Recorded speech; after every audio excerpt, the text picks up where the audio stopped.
Yo,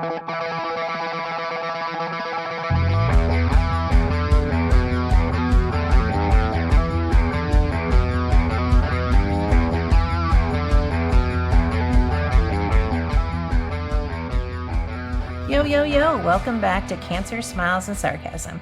This is Tammy, and I'm here with Heather. Heather was a caregiver for her Aunt Judy, who had bile duct cancer. And bile duct cancer is rare, but Heather's not an expert. This episode really isn't about bile duct cancer. It's really about how cancer rears its ugly head when you least expect it, and how all of that can really pan out when you're working on your estate planning. We will talk about estate planning. And from my perspective, I even learned a lot. I'm a lawyer who does estate planning, right? So I really learned a lot from this episode, but also how it impacts maybe the decisions you make in those directives, but also the decisions you make moving forward as you learn about your terminal illness. We're also going to talk about what caregivers need and how terminal illnesses really impact others, and how some people are ready to show up for that, right? Ready to show up, and Heather's going to talk about how she was honored at showing up as a caregiver, right? And how some people just aren't ready for that. But what does that look like, and what message does that send? So we're going to talk about it all. And this episode is not just for people with cancer. It's not just for caregivers. It is for anyone who is thinking about their future and who might want to plan ahead diligently. All of that said, I am going to give you a little bit of information about bile duct cancer. According to American Cancer Society, bile duct cancer is also known as cholangiocarcinoma, and it forms in the tubes that connect the liver to the small intestines, which is pretty rare, typically found in the average age of 70. Being hard to diagnose, but they imagine that it impacts 8,000 people each year. Wow, you were one of the unfortunate people who got to experience that. Yeah, I think it is pretty rare from what my understanding of it too. Okay. And so what did your role as a caregiver look like? Well, I came, I took her to her appointments, and to different, chemo things. She did have some chemo beads placed over in Denver that I did not take her to. But I just went to appointments with her, and then I was there in the last few weeks full time. Okay. Did you say chemo beads? Yes, they were some sort of beads that they placed in her liver, or maybe in that duct, that were, yeah. And it seemed pretty painful, and um, there was no surgery option for her. It was diagnosed fairly late. Like she might have had some abdominal pain, but it wasn't anything that she really paid, you know, didn't feel like that was something urgent. Um, and then she started bloating, and that's when she went to the doctor and found out that she was really just like already stage 4. Okay, chemo beads. Find out something new every day.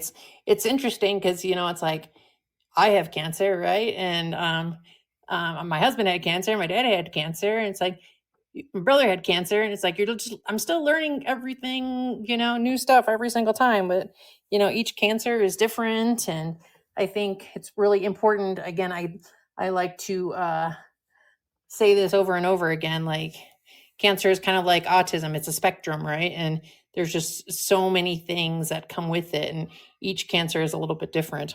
So Yeah, for sure. And the treatment and the approach and all of it is different. yeah. And is this the only family member that you've had cancer? My both of my grandmothers had breast cancer. My paternal grandmother, because of hormones that they gave her when she had a hysterectomy, and then my maternal grandmother um, had her breast removed, but she was in her late 80s when that happened. Okay.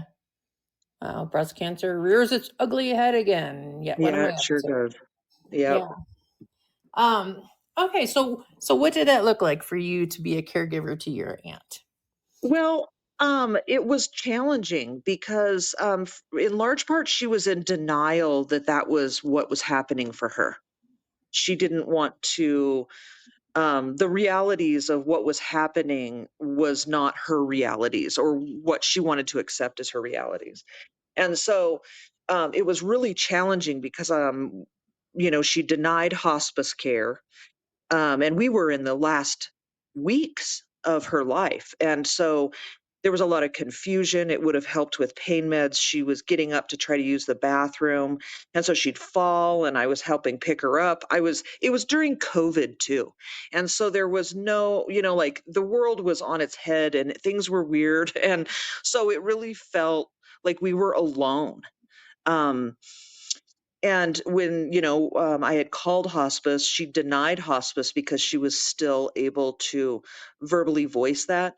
And it wasn't until about 6 days before she actually passed that she was at a point where I could sign for her because I was her power of attorney. And Interesting. so and so, then I was able to sign for her to bring hospice on, which, made a huge difference, honestly, for both of us, because then they would come in and help me change the bed. They would help, then they brought meds. They had a commode so that she could just, we could, pivot to that instead of, it just made a huge difference, having hospice on board for those last few days. But it would have been extremely helpful to have them on board, weeks before that. Yeah, and you knew your aunt pretty well. I mean, you think she would have, had she kind of known better or had not been in denial, would she have like kind of appreciated that in hindsight? I think so. Yeah. Yeah. Yeah. And when we would go to her doctor's appointments, they would give her options of, there's this trial, there's this kind of chemo, there's hospice, and there's, like nothing, and so she always wanted to keep fighting, and I think that's great, but there came a point where, like reality wasn't her reality. Um, and And what do you mean so by that? I just mean that, um, she didn't want to admit that she was dying. Mm. And so, in the end, I think her comfort would have been greater. I would have felt like, because I'm not a nurse, I have no medical background other than the medical things that I've personally encountered, but that has nothing, that's not what we were dealing with there. And so I just felt like I was swimming in mud, like I had no idea other than what the doctors were saying. I didn't know how to help other than, you know, to just try to make her as comfortable as possible. But we didn't, it was just challenging. Yeah. And it's interesting because I heard you talk about the power of attorney, and I'm a lawyer, and I always talk about, oh, like, we'll just, make sure you have your power of attorneys and make sure you have your living will and, in place. But, it sounds like the power of attorney for you, because she was able to still express what she wanted to do, they wouldn't honor that medical power of attorney. That's right. Hmm. And did That's you right. feel like at that time she still had like her capacity, her wherewithal to make that decision? I did not. No, she was incredibly confused. Um, and that's why I had called hospice because we both needed help. But because they felt she was of sound mind, in that moment when they were there, there was nothing, there's nothing I could do. So they Um, looked at it, her like in a snapshot, like they came over, said, "Hey, what's going on? Let's have a cup of coffee." And oh yeah, she's got her wherewithal, and boom, we're done. yes, and she was like essentially staying in her bed at that point. She had missed doctor's appointments because we could not physically get her out the door. Wow. And because she, in that moment, could clearly say, no, I don't want hospice on board. That was it. And so then it was a week, 10 days, something like that later, that, she was clearly, not able to communicate. She was beyond, then that's when they let me go ahead and sign. Wow. So looking at that now, like you as an individual, if you were to get, you know, cancer impacts all of us, right? And obviously, I don't wish it on you, but I mean, is there something Yeah. you would do differently? Would you like spell something out to, to kind of facilitate that for your future caregivers? Yeah, definitely. I mean, I think that um, I would. Um, I think that my approach. I mean, you never know until you're faced with the situation Yeah, how you're going to react. yeah, Um, but I definitely think that I wouldn't want, and she wouldn't have either wanted me to deal with what was going on to that capacity. I think that if she could be here, and I don't think that she would have wanted me to be responsible on that level. yeah. And yet, Um, and so she's in denial, and like, I mean, she's clearly sick, right? But how is she in denial? Like, what did that look like? Like, I how's that? right. Yeah, she didn't want to talk about it. She didn't want to have a discussion about hospice. She didn't, she just wanted to keep taking chemo and keep fighting because she didn't want her life to be over. Mm, And so like she just, like, I don't know how else to say it, but that she was just in denial. And she would talk about, I would ask her, like, I mean, things like, what do you want me to do after? Like, do you want to, a lot of our family, had been cremated. Is that what she wanted? Where does she want me to put the ashes?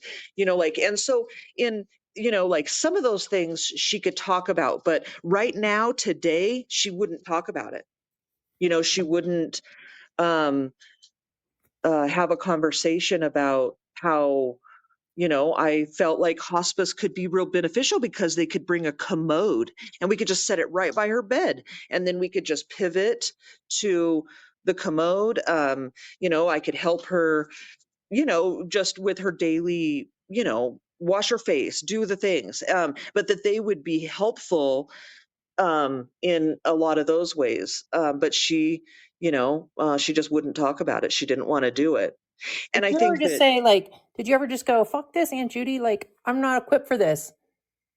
um, I didn't, like, I guess I mean, Most you people know, wouldn't, right?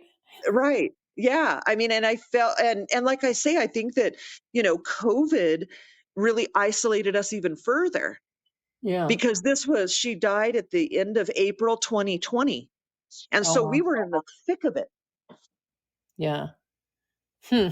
And so talking about that, like, so I mean, you are alone in general, but I mean, you have a pretty big family, pretty strong family. Would you agree? Yeah. Yeah. Yeah. Um, and so, I mean, what does that look like for you as a caregiver? Is there something you wish somebody would have stepped up for you and done for you at that time? Yes. I mean, I think that people, like I say, with COVID being the case, people were staying away. I mean, we didn't have visitors. There were some people that would, like, some of her friends that, like, dropped food off at the door and then left. Mm, Like, people were afraid that they were going to give her COVID.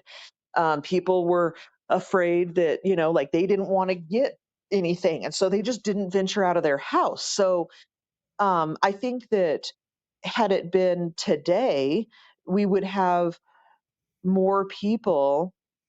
seeing what was going on. Like nobody was stopping by and actually seeing what the state of, and it was, I mean, and nobody was there in the middle of the night when I was deadlifting her out of the floor either, Yeah. you Yeah. And know.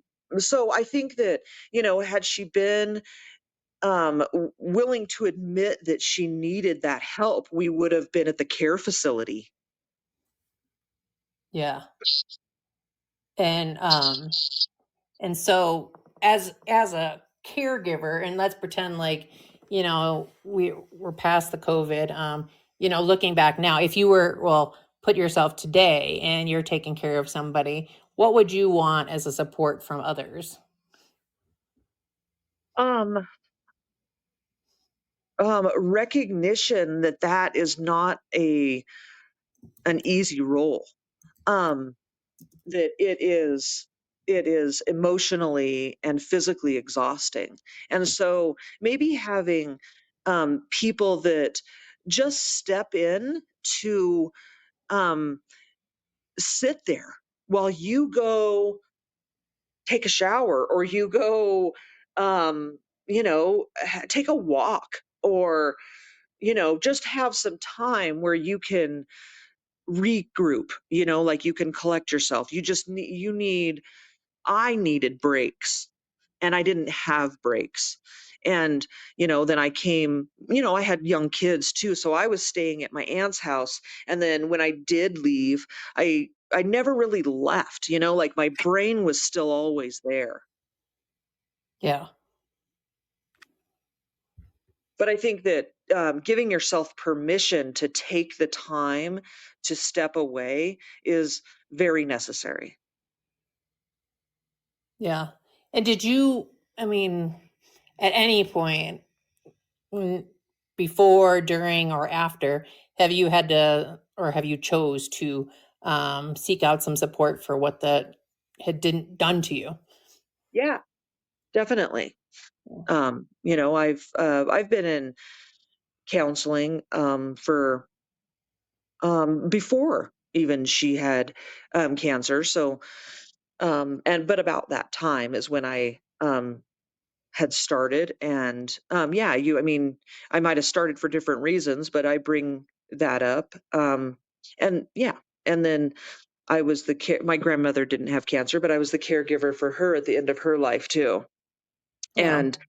And so yeah, I think that that's been something that's come up a lot for me in the way that I, yeah, deal with that. Yeah. And I know you. I mean, you're just that kind of person. I mean, you're always there for your family. You're that caregiving person, and that's a tough role to be in. Um and when you talk about that, her desire to keep fighting, did you go to her, remind me, did you go to her medical appointments with her? I did. Yeah.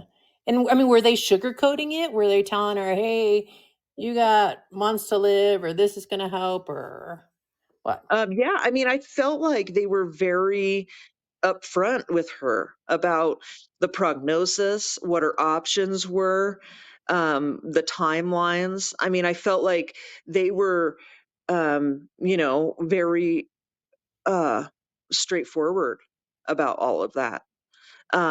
There was just in her responses to the doctors and in the appointments, she was very narrow minded about what her options were. For her, the only option was, fighting and trying new drugs. Okay. And were the doctors pretty spot on? I mean, did they get the timelines right, do you think? Yeah, they did. No. And I remember calling, her, being in communication with her doctor as we were, at home, because she was missing appointments. And I knew, one of the mornings, it was probably 4 or 5 days before she passed, but that her liver had shut down. I could tell she had jaundice. I could tell by the color of her eyes and the color of her skin that now we had shifted into that. And did they told you what to look for, it sounds like, or Yeah, yeah. And I don't know. I knew based on, the information that I was looking up about her prognosis and what was happening for her and what the doctors had said. Oh, sorry. And what the doctors had said, and stuff. So when I contacted the doctor, I mean, I told him, her liver has failed. And he agreed that that was the case, but nobody was coming out until about that time is when hospice finally came in. okay. And gosh, it's just so crazy, as somebody, I don't have that. I guess, the desire to keep living. I want to say I don't have that desire to keep living. No, but I mean that desire, it's almost kind of selfish, right? And it Absolutely, yeah. and I read so much on all these support groups, um, that people, especially with lung cancer, it sounds like lung cancer just kicks people's asses. And I imagine liver cancer, because liver, it just like it does so much for your body. Your liver really does.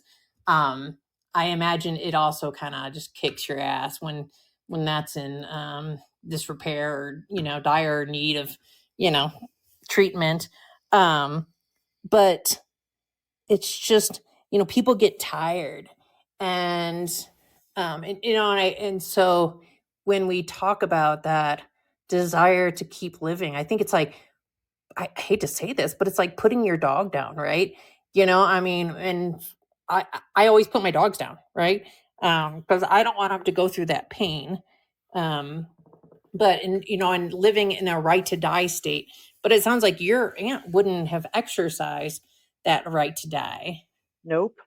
Yeah. No, I don't think she would have. And I don't think that she was being realistic about what end of life really looked like. And in those last, those last 3 weeks, I don't think that she stopped to think who would be doing this. I just don't think that she was realistic or had even allowed herself to consider what that looked like and who was going to do that. Mm, And so I mean, and somebody had to. yeah. My grandmother was around, her mother. My grandmother was around, but gosh, she was, 80 years old. And, that was, I mean, so yeah, I mean, it was, I don't know who else was going to do that. Yeah. And But yeah, I mean, it's a tough situation and there's a lot of care that needs to be given. did your Aunt Judy, when this first started, like, um, did she talk to you about it? Do you think, and was she kind of was she a selfish person, or Well, not in her lifetime. She didn't seem, I wouldn't say that she was a selfish person, but, you know, um, this situation she certainly was. I yeah. mean, I just, like, I don't know how else to, I mean, I think that, like, yeah, I don't know that you'd want to describe sometimes things that way, but how, that's certainly how it ended up.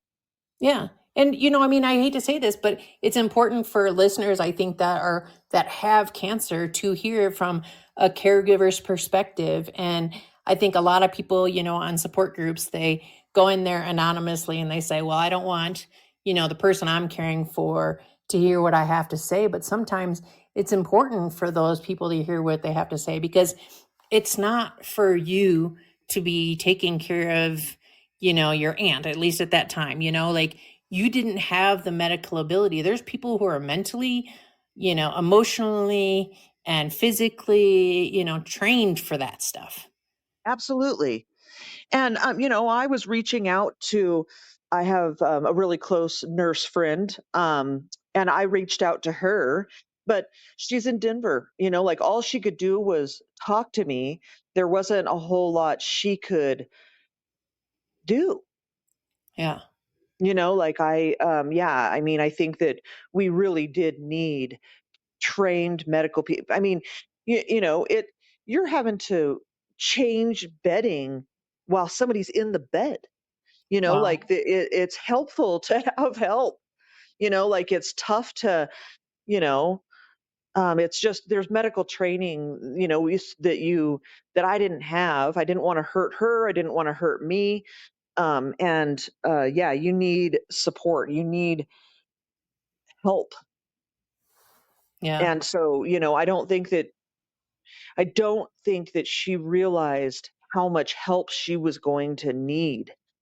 That it would be physically impossible for her to get herself up and to administer her own meds and to, be, um, I mean, no one can do that. You're going to have help. Yeah. And she was confused, and Yes, she absolutely was. Yeah.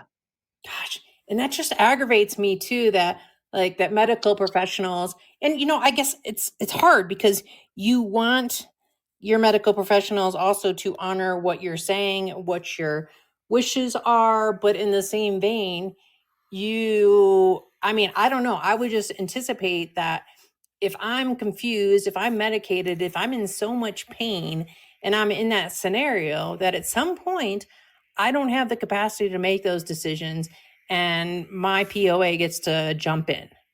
Yeah. But Right. that's not And how it's not like they, like as her doctor, an oncologist has seen this. They know exactly how this is going to play out. I mean, for the most part. And so to, still just kind of be like, well, today at this very moment, she is saying no. So we had, they, Hmm. it put me in a tough spot. Yeah. And nobody else really wanted to join in on that tough spot. So you were SOL. Right. Right. So now, what would you like if somebody's first as a caregiver? What would you like to tell caregivers from your perspective? What's important? Um, to be in the moment, like, it is an honor, from my experience. It is an honor to be with somebody at the end of their life. Somebody that you love and somebody that you cared for. Like we're all going to, hopefully, we all have somebody there that loves us, that is going to look out for us and have our best interests. So it is an honor in that aspect, but it's a lot of work. And like for me, I was in the thick of it until it was over. And then once it was over, that's when I started, you know grieving. I mean, I was grieving along the way because I knew it was happening, but I didn't allow myself to fully like let go until she let go. um and you know um they'll choose when they're ready and they go. And I think that you just have to be, yeah, you just need to be in the moment, and then allow yourself breaks, allow yourself to um feel whatever you're feeling. It's all whatever you're feeling is okay in that moment. Yeah. And then from like, if you could turn back time and talk to your Aunt Judy during this time, is there something you would have done differently or said differently that you think might have made a difference? Well, I think so. I mean, I think that early on I might have had some harder conversations with her. I mean, I think that I would have, if I could go back, I would have said, like, this is what we're looking at. This was the first time that I'd ever, been hands on in a situation like that. And so I didn't even quite grasp the fact of how much I was, I'm going to be needed for the physical stuff. I can administer meds, I can do the different things like that, but changing a bed with somebody in it, I mean, there's things that you just don't know. And so I think that if I would have known what I know now, I would have said, hey, you and I, me alone, are not going to be able to do this very well. And it's going to be really hard. Um, and I don't think that she wants to set me up to be doing all of that. Yeah. And you think she would Like have been responsive at that time? I do think that she would have listened. I mean, I do. Because I don't think that she intended for me to take on that role. I just don't think that she was being very honest with herself and what the realities of end of life really look like. Mm-hmm. And so then you ended up taking care of your grandma, and right? Yep. And what did she die of? She actually aspirated, so she died of um not really pneumonia, but basically, like her lungs filled with fluid. Oh, okay. And so what did that caregiving, just briefly, what did That that look like? Well, that was far different in a lot of ways because she, chose to not seek treatment, and so there was a lot of hands-on stuff, but she also, I was also her power of attorney, but she was whatever I decided and whatever, like she was fully on board with. And so we went from, hospice to home and then she died in a nursing facility. But she was really quick to make sure that I was taken care of, like if it, whatever I said was what we were going to do. But she was, I always had her best interest. And if, like, 'cause sometimes you're at the hospice facility and you level out, like you're not um, going downhill anymore, you kind of level out. And Mhm. then if you're in that nursing facility, like they have limited beds. And so if you've leveled out, you've got to go. So then I'd take her home and then she'd nosedive again, and then we'd go back to the facility, and then and so the whole time though hospice was on board, and it made things way easier. And so it wasn't necessarily that the medical professionals were honoring you as the medical power of attorney, but that really your grandma was redirecting them to you. That's right. Okay. Which makes a Yep. difference. Yeah, Yeah. it does. Yep. And and it was easy for me to have a conversation with my grandma and for me to explain to her what is happening and what she wanted to do. But she immediately, when it was like, this is your prognosis, this is what's going to happen, she was like, I choose not to treat it. I She chose to die, and so it was a totally different scenario. Yeah. But do you think that you walked into that scenario a little bit differently given that what you had gone through with your Aunt Judy? For sure. And how so?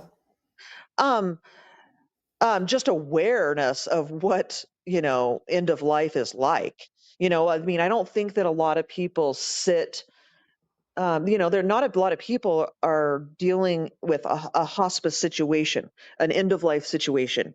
We prepare for that, or at least we would hope that we prepare, because we all know that at some point we are going to die. So, but I don't think a lot of people have a lot of experience with the actual event. Mm-hmm. Yeah. um and like what that really looks like and what that's really like. The different stages and the different decline of people, and people that are well and able bodied, and all of a sudden they're not. And that's and that I mean, good for you. And I mean, thanks to you from your loved ones, for taking that role on because it's so hard. You know, you have to be selfless to want to walk in. I mean, even just, I remember when my dad was dying, you know, in the hospital, and it was so hard for people to want to come see him. They didn't want to see him in that state. They didn't want to be that to be their memory. But it's like, well, fuck, what about him? You know? Yeah, And like, you need somebody there for him. right. Yeah. And And like I said, I found it to be an honor to be with those ladies at the end. Um, I wouldn't have been anywhere else. But it is, it's a dichotomy for sure.